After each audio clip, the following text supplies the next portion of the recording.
What's going on, everybody?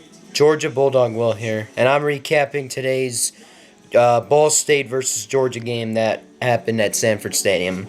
Yes, I was there in attendance for the game again. It was It was a very great game to see. I mean, great seats, everything. It was just a all-out great game for Georgia. It was a great game for Georgia. First quarter, again, sloppy first quarter. We got to get that taken care of sooner or later. But overall, after the first quarter, the offense got going. They scored 31 points in that second quarter, and that was the amount of points they had entering the second half. They were up 31-0 at halftime. So yeah, after that first quarter, they got going. They got going. Mekhi Mews returned a punt for 69 yards for a touchdown. Rosemy-Jacksaint got his first touchdown reception of the season. He was suspended for the first game due to him being arrested over the offseason. That was why he got suspended. It was like internal team discipline, something like that. But he got a touchdown, his first of the season.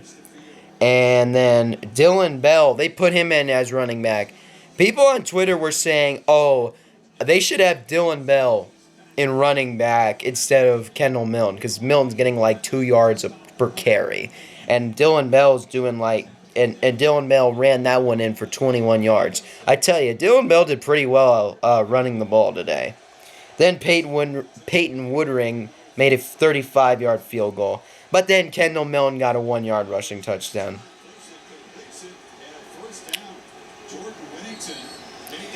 Then the second half starts. Cash Jones gets a 27-yard touchdown reception from Carson Beck. And then Roderick Robinson runs it in for 12 yards. Georgia leads 45-0 at the end of the third. Then in the fourth quarter, Ball State got on the board with a 27-yard field goal by Jackson Corville. Oh, no. By Jackson Corville. 27 yards, and the score was 45-3 Georgia, and that was the final score. So Carson Beck played very well today. He was 23 for 30, threw for 283 yards, threw 2 touchdowns, and 1 interception. Let me tell you about that 1 interception. That 1 interception, there were 2 penalties. There should have been like 2 penalties called on that play.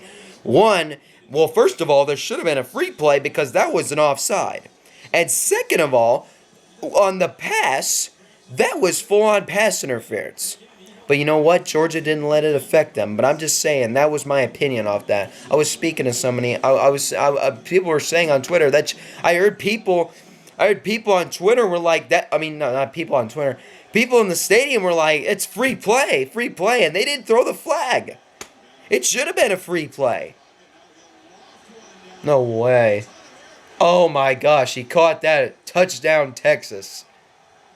Oh my gosh. But anyway, yeah, Georgia didn't let it affect them. They got a good defensive stop, and then I'm pretty sure they scored after that. I'm pretty sure they scored on that next drive. I'll go take a look at the play-by-play for this game. I'm pretty sure they scored on that next drive. I mean, I should remember. I was there, so I should remember. And by the way, we missed a field goal on our first drive. Woodring missed a 28-yard field goal. He missed it to the left, and we were like, wow. But then the interception was in the second quarter. But then we caused the 3-and-out.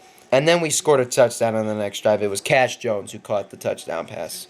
But yeah, overall, great game for Georgia. Yes, and on the sloppy first quarter, I'd like to see us get off to a better start in the first quarter against South Carolina, our next opponent, who will we play them at home.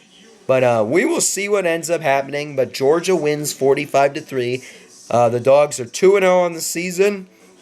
Looking to be 3-0 when they play South Carolina next week at Sanford Stadium. I will see you guys later, and go Dogs.